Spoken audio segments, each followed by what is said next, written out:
Okay. Nakakatawa talaga tong utak ng mga... Ah! Ano? Natatawa ka sa utak? Ang bihira naman. Gigil na gigil pa magkukontent. Oh, hindi pa tapos maligo. Oh.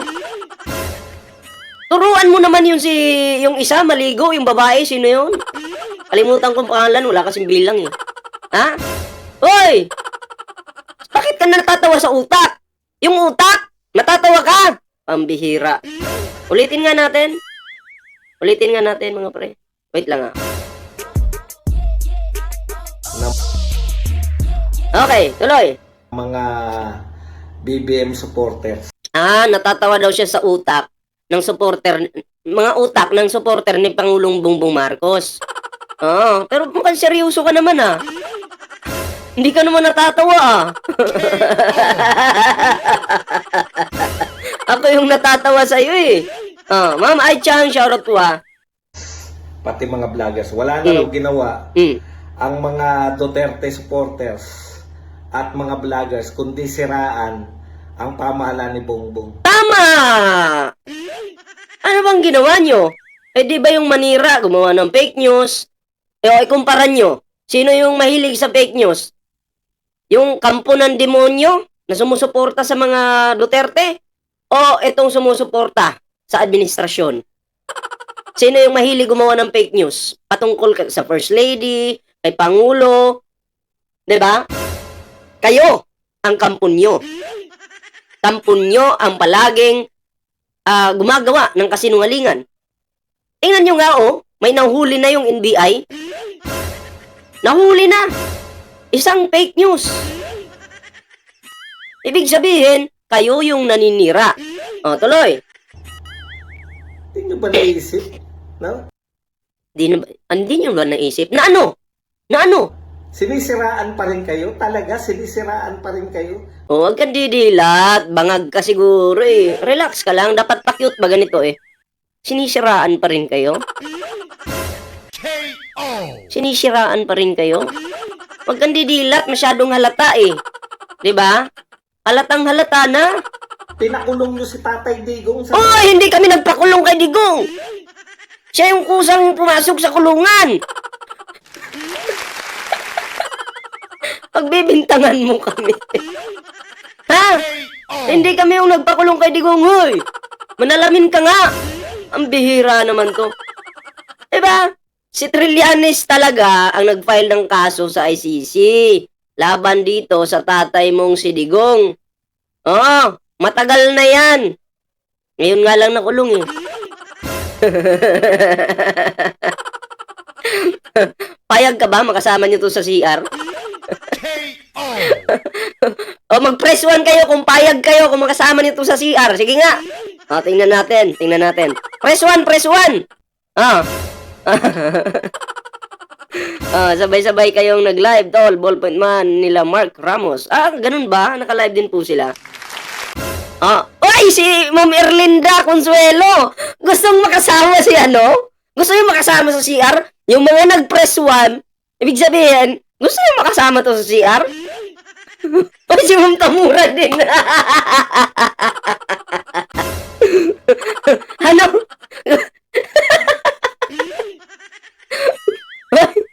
Gusto niyo talaga? Seryoso kayo?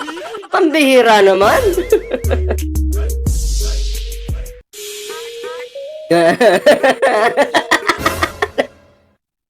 May mga nag-press 1. Delikado to si Jimalin Rivera. 1 daw sabay saksak. Sige. Naintindihan ko na.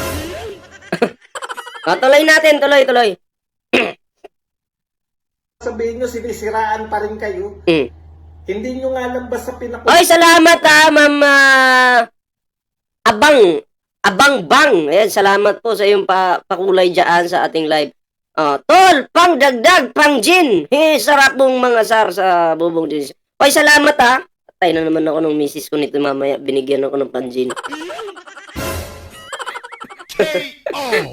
Salamat ha. Salamat sa pakulay.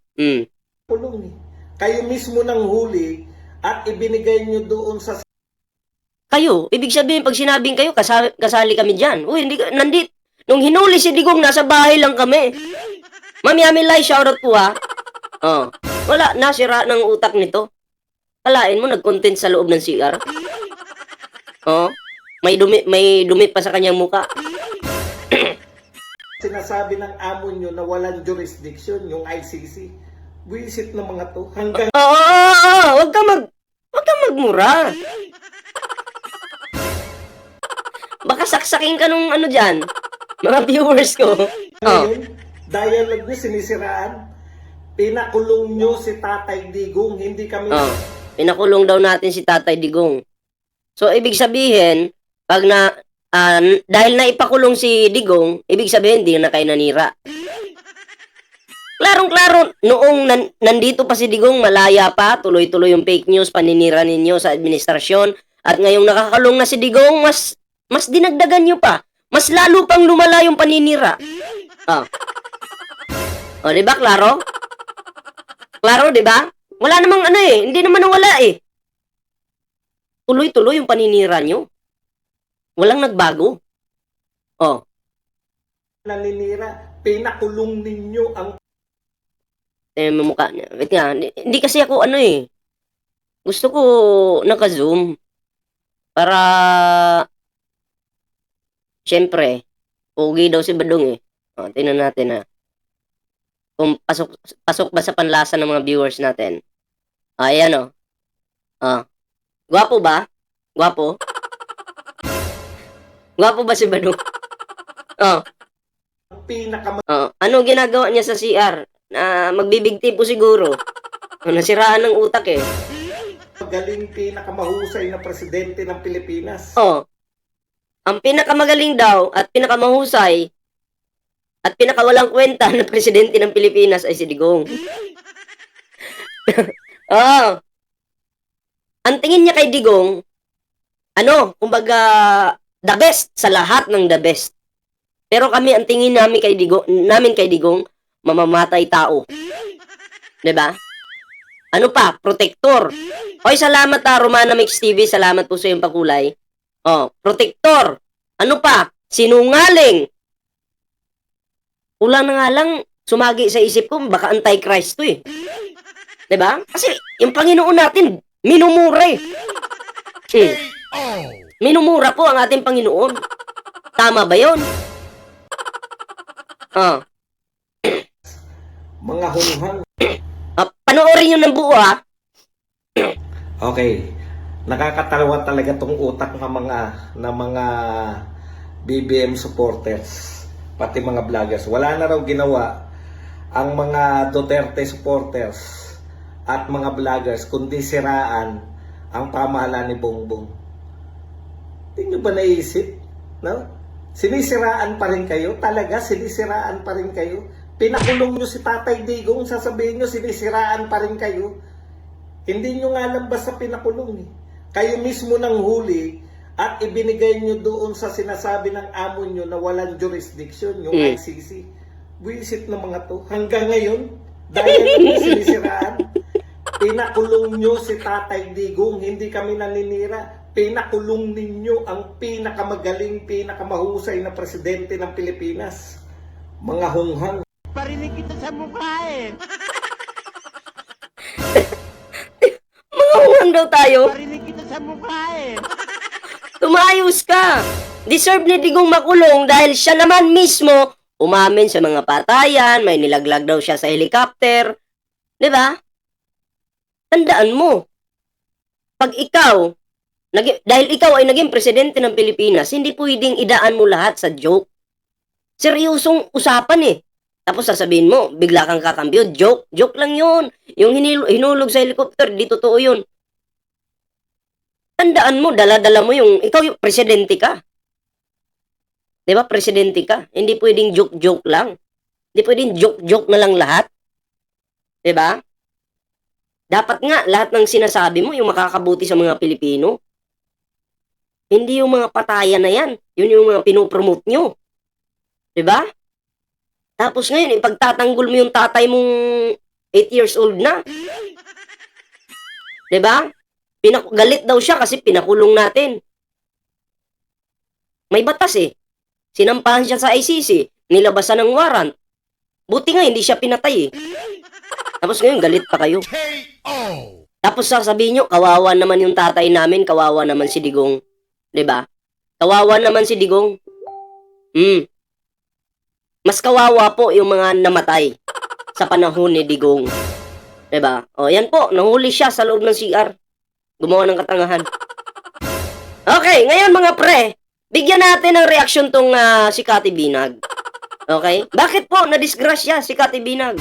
Ang nangyari ballpoint man. Eto na. Naalala nyo ba yung video na to? Yung patungkol sa USB na yan? Na pananakot nila sa administrasyon, ilalabas daw nila. Pananakot nila sa mga Pilipino, mga PBBM supporter na ilalabas daw nila yung video. Tingnan nyo, magpasa hanggang ngayon po, wala pong lumabas. Nasa na yung USB? Gumawa kayo ng katangahan nyo at dyan kayo na disgrasya. Bakit? Kasi marami pong nag-aantay ngayon, Maharlika, Kati Binag, asan na yung USB? Wala po silang maisagot. Diba? Wala pong maisagot. Kaya, sabi ko nga, itong mga to, ang maniniwala po dito, uto-uto po. 'Di ba? Kasi ngayon maraming nag-aantay, asa na daw yung USB? May lumabas ba? Wala po. Dahil gawa-gawa lang po nila 'yun. Kumbaga, kung isa kang content creator at fake news ka na content creator, ang gagawin mo magpe-fake news ka. Gagawa ka ng yung pampaviral na mga live, mga uploads na aabangan ng tao. Yan po siya. Sila ni Kati Pukpok. Ay, Pukpok, sorry. Sorry naman. Kati. Sorry naman. Kapal naman ang mukha mo. Sorry. Tao lang. Nagkakamali. So, ito, pakinggan po natin yung video na to. Bigyan po natin ng reaksyon, ha.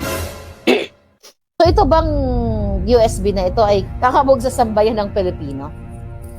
Oo, kasi ang daming madadamay. Ngayon, nasa na yung USB? Nasa na? Nasa sa inyo pa ba? Maraming nag-aantay, labas nyo na. Ganito po kasi nungaling itong si Kati Binag. 'Di ba? Ganito po kasi nungaling. At isa pa, wait lang saan ko ba na ano yun? Meron lang akong ipapakita pang isa. Wait lang po Saan ko ba nalagay yun? Okay.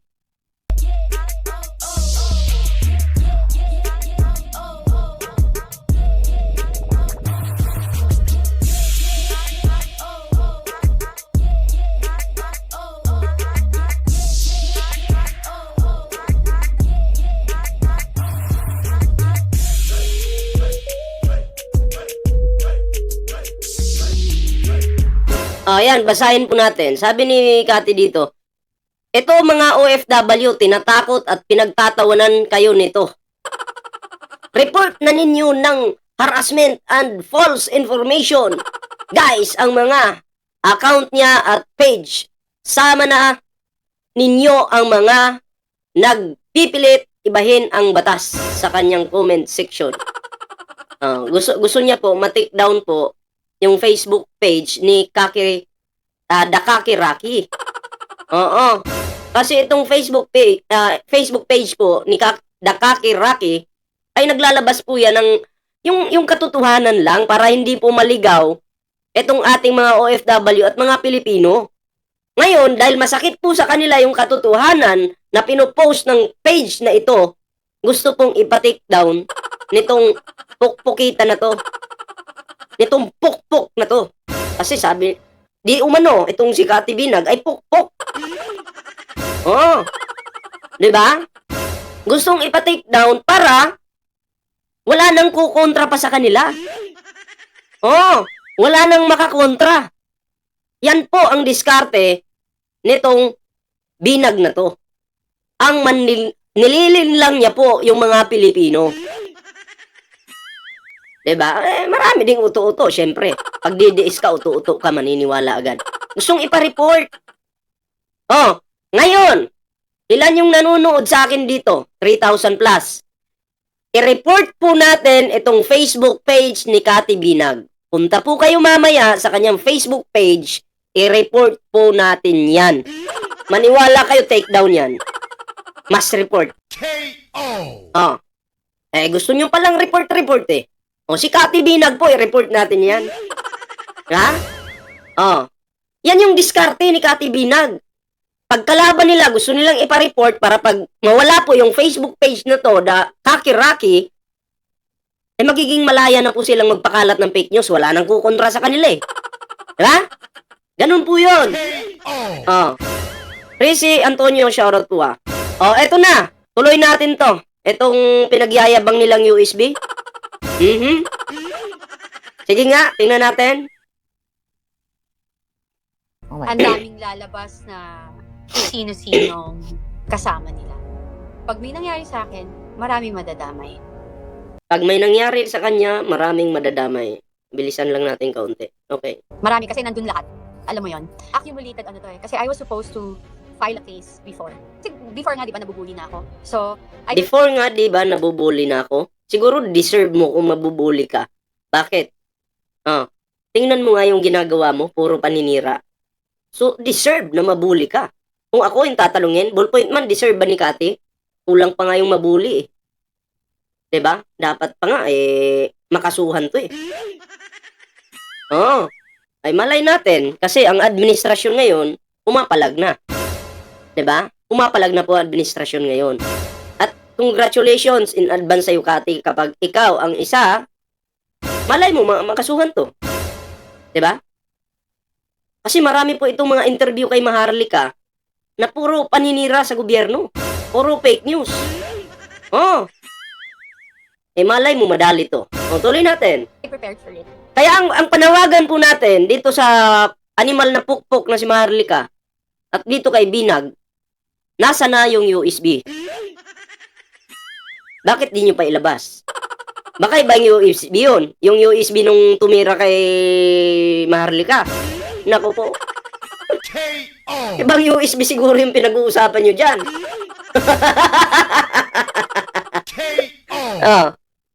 Ay, naku po. Tuloy natin.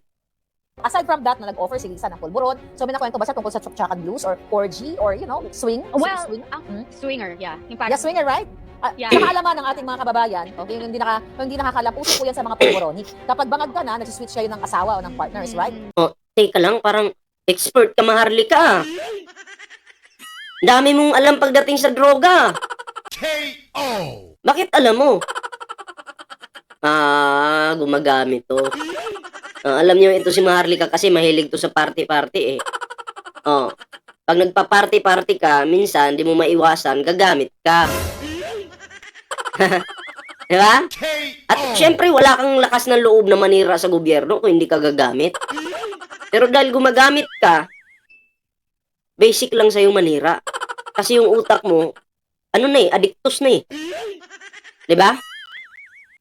So, may ganyan bang kwento? Kasi may May- nakakain sa akin. May ganyan siyang kwento sa akin. Hindi lang si Liza. Even then, like may naging girlfriend siya. Tapos yung Si isa. Tony Boy. Tapos girlfriend din ng isang malapit niyang kaibigan. Tapos secretly, yung girlfriend na kaibigan niya nagchuchuktsakan sila. Tapos yung girlfriend din niya nagchuchuktsakan. Pero di umano, ikaw Binag, Cathy Binag, pukpuk ka. Diba? Sino ba yung katsuktsakan mo? Balita ko, iba-ibang lalaki ah. Diba? Bakit ganun? Bakit tsuktsakan? Alam mo, yung gawain mo, wag mo namang ipapasa sa iba. Ikaw yan eh, version mo yan eh. Bakit may ipapasa sa iba? Magkukwento ka dyan, walang ebidensya, laway yung kapital. Diba? Laway po yung kapital nitong babaeng ito. Maniniwala ba kayo dyan? Uto-uto na lang talaga yung maniniwala dyan. Ako po, hindi po ako basta-bastang mapapaniwala kung walang ebidensya, walang maipapakita, kwento-kwento lang, ganun na agad. Magiging uto-uto ka na at magiging tanga ka. At At ito si Kati Binag po, mahilig po itong manggamit ng tao. Bakit? O, tingnan mo nga ito eh. O, tingnan mo to. Yan. Nanawagan po siya sa mga OFW. Na-report daw po itong isang page. Nanawagan siya. Manggagamit ng tao. Yung galit ng tao gagamitin niya. Kapal na mukha. Mamaya ka, report natin yan, si Kati Binag. Sisiguraduhin namin na matitake down yung Facebook mo na yan. Mamaya. Okay? Tuloy natin to. Sala, pero they know it. Yeah. Akala ng girls hindi alam ng boys, pero yung mga boys alam. So they play, you know what I mean? Sabi mo, buong pamilya. Paano ka nakakasiguro na buong pamilya? Kasi kaibigan po ng anak ko yung anak niya. At eto po yung dapat talagang tutukan ng NBI. Kasi inakusahan po ang pamilya ni PBBM, si First Lady, nagtsutsuksakan daw, gumagamit. 'Di ba? So ito po ang dapat talagang tutukan ngayon ng NBI. Kasi grabe po ito. Dahil dito kay Kati Binag at Maharlika, marami pong naglakas ng loob ngayon na gumawa ng fake news laban sa administrasyon ng dahil sa kanila. Dahil inspired po yung mga tangan DDS dito sa mga taong ito. 'Di ba? Gagayahin natin si Maharlika, gagayahin natin si Kati Bangag. Bakit? Hindi naman nakakasuhan eh. Tingnan mo nga sila, siniraan nila yung administrasyon. Hindi naman sila nakasuhan. Ako, galit ako sa administrasyon. Sige, magpe-fake news na rin ako. Yan po yun. Tapos tingnan mo, dumami. Dumami mga fake news. Kaya dapat po talaga unahin to si Maharlika. Okay? At itong si Kati Binag. Nasa Pilipinas lang naman to si Kati Binag eh. 'Di ba? Sampahan ng kaso. Hindi ko nga maintindihan eh. Hindi ko alam, isa ba siya sa napatawag sa TRICOM? Etong si Bangag, Kati Bangag. Mamita Star Talk, shoutout po ha. Support po natin Mamita Star Talk. Tuloy natin. So that's part of my connection po. At saka again and again, public po. Naging kaibigan ng anak ko. And it's sad to say, like, one of my kids, when I left for US, para umiwas po sa pangbubuli nila and everything, and para hindi madama yung pamilya ko, umalis po ako. Pag alis ko, sinabihan ko pa yung anak ko, anak, wag kang mag-iingat ka ha, kasi... Ayan na, salamat po. 1,318 likes. Ayan na, sa hindi pa naka-like, libre pong mag-like dyan. Libre pong mag-like, okay? Tuloy. Sure, they will hurt you, they will do something to you para masaktan ako. What I did, pinasundan ko yung anak ko. Naghumingi ako ng tulong sa mga kaibigan ko. Tapos nalaman ko talaga, nakita ko, sinabihan ko pa nga siya, pag hindi ka tumigil, ipaparade ko kayo. As in, nasa states ako nito. Alam, sinabi ko, ipaparade ko yan lahat. Sabi kong ganon, tumigil ka kung ayaw mo madami yung mga kaibigan. Teka lang Noong may namatay na PBBM supporter dahil binaril po, shinare po nito ni Bangag, Kati Bangag, rest in peace daw, sabi niya. At meron pang hindi siya magandang sinabi doon sa post niya. Nakalimutan ko na eh. Kaya nagduda tuloy ako, teka lang. May kinalaman ba itong si Kati Bangag sa pagpatay doon sa isang PBBM vlogger, supporter? May kinalaman ba ito? Kasi base doon sa kanyang komento, no? Caption, ay kakaiba. 'Di ba? Kakaiba po. May something doon. Napaisip tuloy ako. Teka lang. Kasama ba to? Or may alam ba itong si Kati Binag? 'Di ba? Alam ko nakita niyo 'yun eh. Yung post na 'yun eh, nireaksyonan ko na 'yun. Nakalimutan ko lang talaga yung caption. Kasi matagal na 'yun, 2024 pa. Last year pa 'yun. 'Di ba? Na-report ko na Kati Binag. 'Yun. Partida pa, isa-isa pa lang nagre-report ngayon. Mamaya sabay-sabay tayo. So, ibig mong sabihin na yung anak mo ay nasadlak sa ganung pulboronic activity at kasama sa mga pulboronic session na yon ang mga anak ni Bongbong Marcos at ni Liza Marcos. Sino, kung pwede mong pangalanan? Kung hindi kayo takot na makasuhan, bakit nyo idadaan sa salitang pulburon? Diba? Ang pwede na namang sabihin droga. O bakit sasabihin yung pulburon? Iwas pusoy kayo, di ba? Kung ganun. Oh. Or, kung pwede lang, sino o tatlo bang anak, dalawang anak o isang anak? Dalawa. Pero hindi ko papangalanan mo. Wow. Pero pag nag-comment siya, sabihin ko. Kasi ikaw, you belong to the circle. Mhm. At ex-partner mo, yung kasama nila sa pulboronic Yeah. activity Mhm. nila. Yan si... Yan Sa o. pulboronic. Yan si ano eh. Yan si Binag oh. Mukhang tuko. Ay sorry, mukhang tuko tuloy. Mukhang tao pala, mukhang tao. Ay, mukhang tuko tuloy. Di ba? Pag hindi niya na wala na siyang mapapala sa isang lalaki. Iiwanan niya. Maghahanap na naman ng bago yung medyo may pera ba? 'Di ba? Kasi di umano itong si Kati Binag ay gold digger ito. Di ba? Pansin nyo eh, kung sino-sinong lalaki yung dinidikitan eh. Di ba? Oh. Yeah. activity Mhm. nila. Yeah. So you're very credible. Kaya tinatanong kita na doon ba sa instances Yung kunyari, nag-i-interview si Maharlika, kunyari nagtatanong, pero putang ina, ang bago mag-live yung mga yan, nag-usap na yan kung anong mga diskarte nila. Oh. Oh, mamaya tatanungin kita, kunyari wala akong alam ha. Oh, kunyari, ito gumagamit tong ganitong tao. Yun yung sasabihin mo mamaya. O kunyari, oh. 'Di ba? Oh. Ano daw? Yan kasi, Maharlika. Oh, akay ang nagkaganyan. Kaya ka nagkaganyan, gusto niya mapunta sa kanya ang mavasader ng Amerika. Hindi niya nakuha. Ayan, nagwala. Ano yun? Mavasader? Ano yun? Okay, tuloy muna tayo. hindi mo man siya nakita na sumisinghot, pero alam mo sa sarili mo na they're doing something inside there. Hindi mo pala nakita eh. Tapos sasabihin mo, alam mo sa sarili mo? Mangula ka ba? Pag-umpugin ko kayong dalawa eh. Diba? Hindi mo pala nakita yung dalawa na sumisinghot. Tapos sasabihin nyo, gumagamit, sumisinghot. Hindi mo naman nakita. Okay nang ina mo ka. Diba? Yeah, okay. Of course, they do. Kasi parang, di ba, minsan nga, kasi may ganito yan. Kapag if you're doing it, pag lasing ka na, or like you're into it, super, lakas ng tama mo, sorry, I'm burping. Ano, ang nangyayari, minsan may naiiwan na residue. Sa bibig? Oo, sa dito, sa nose, minsan may naiiwan dyan. Yung mga ganon. Sino nakita mong na may naiwan na residue? Madalas lahat naman sila. Based on my experience. Di ba? Oh, So diba? parang, oo. So, Kaya titignan mo na, merong residue na naiwan kay Marcos Jr. na nagba-viral. Na sa isang Oh, parang ceremony, okay. naalala mo? May meron dito ng puti na pulbo, tapos inabutan siya ng panyo. Oh. Yan ah. Oh, ito. Pulbo, Oh, tapos yan. Itong nandito sa ilong ni PBBM. Hindi nyo pa nga alam kung ano talaga yung nasa ilong, tapos bigla nyo sasabihin, pulburon yan.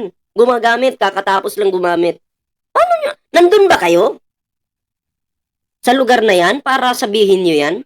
Baka si Kwan Maharlika ang nagpupulburon. Halata naman eh. Nandun ba kayo sa lugar na yan? 'Di ba? Para sabihin yung gumagamit yung Pangulo? Oh, ayun yung tanong. Kasi kung talagang addict po yung Pangulo, ang gagawin po niyan, party-party yung gagawin. 'Di ba? Tapos tanghali nang pumasok sa trabaho, katulad ni Baste. Dahil bangag po si Baste, anong ginagawa ni Baste? Tanghali na po pumapasok sa trabaho niya. 'Di ba? Tanghali. Kasi may hangover, party-party, bangag pa. Pero yung Pangulo, napakasipag nito. Halos wala nang pahinga. Trabaho na lang yung ginagawa. Tapos sasabihin nyo, gumagamit. Hindi po natin pwedeng husgahan yung Pangulo base lang dito sa nakita nyo sa video. Na ay may puti sa ano dito, pulburon yan. O diba? Parang mga tanga lang. inabutan siya ng panyo nung, ng kanyang PhD. Nakita mo yon? So inabutan No, siya. katulad nung ano. Kung katulad nung pin, may inabot kay Pangulo na pin. Ang sabi nitong mga to, droga daw. Nag-aabutan pa daw sa publiko at ang mga tangan DDS, 'di ba? Nakalit, pinagmumura si PBBM. Oh, adik yung ating Pangulo, ganito ganyan. Yun pala pin. Buti na lang may malinaw po na picture. 'Di ba? At napatunayan po na pin po talaga 'yon. Tapos sasabihin niyo pulburon? Hindi niyo kasi pwedeng husgahan yung tao base lang sa nakita niyo sa video.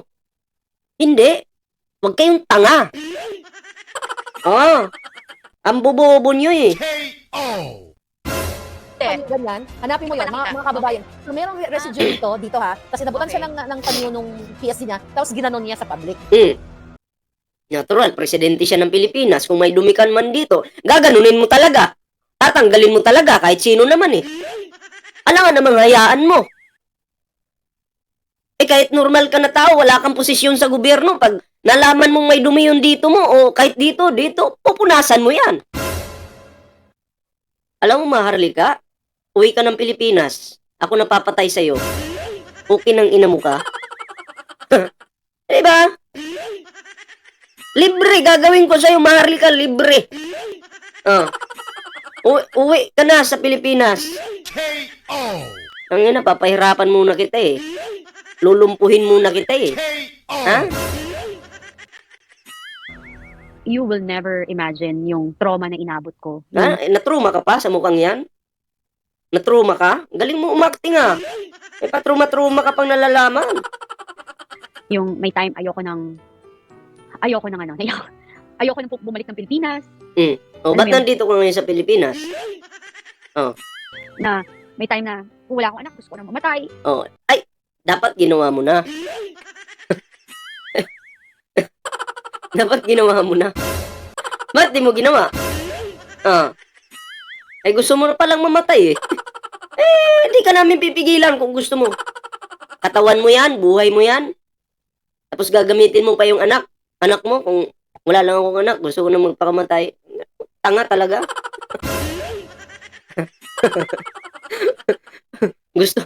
Gusto niyang makuha yung awa ng mga tangan DDS eh. Para sabihin, ay kawawa naman pala si Kati Binag. Ganyan pala yung napagdaanan niya. After ng live niyan, putang ina, magbabayaran na yan. Sige, ito na, malaki yung bayad ko sa'yo kasi ang galing mo umakting eh. Ang galing mo! Putang ina mo! Ang galing mo talaga! Congratulations!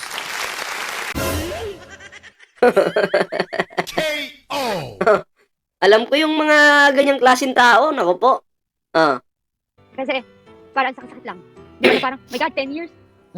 Tapos mababuyin ka lang. Teka lang, wala naman luha Dapat may luha para maniwala naman kami. I sacrificed so much. Like lahat ng insulto, tinanggap ko. Tinanggap mo? Kawawa ka naman pala. Dapat dinagdagan pa yun. Tapos pinagtatanggol ko siya kahit tingnan niyo yung Facebook ko, how much I adored and everything. Mas matapang ka sa akin. Mas matapang ka sa akin. Feeling niyo matapang na kayo? Wala naman kayong tapang eh. Ang totoong matapang, humaharap at umuwi ng Pilipinas. Pinatawag ka, quadcom pa noon, naging tricom. Hindi ka pumunta. Tapos ikiklaim mo na matapang ka? Kapal na mukha mo. Pag umpugin ko kayo eh. Terms of pinagdaanan, di ba sinabi ko sa'yo yan? And I cried, sa mga alam mo, bira kong... Ang tanong po ngayon dito, nasaan na po yung USB? Nasaan na? Diyan kayo na-disgrasya. Kasi hindi nyo mapatunayan ngayon kung meron nga ba talaga o wala. Wala, di ba? Tapos noon, ang lakas nyong makapag-topic dyan. Sabog na sabog yan noon, yung issue na yan. May USB daw sila. Eto pakinggan nyo to. So, ito bang USB na ito ay kakabog sa sambayan ng Pilipino? Oo, kasi ang daming madadamay. Okay. Ang daming lalabas na kung sino-sinong kasama nila. Pag may nangyari sa akin, marami madadamay. Marami kasi nandun lahat. Alam mo yun? Accumulated. Nandun lahat. Nasa na? Pinuli na si Digong, ba't di nyo pa nilabas? Kung yun yung alas nyo talaga. Nasa na? Ginagawa pa ba? Ini-edit pa ba yung laman ng USB? Galingan nyo. Wala eh. Hindi nyo mapatunayan eh. Ang bihira naman. So, next topic na tayo mga pre. No? Basta magpasa hanggang ngayon po ay wala po talagang wala po talagang mailabas na USB tong mga to. Curious nga ako, ano ba talagang laman nun? Oh, baka ano ni Maharlika, video at kati. Di ba? Oh, pag untugin mo yung ulo nila. Grabe, galit si Ma'am Steo. Oh.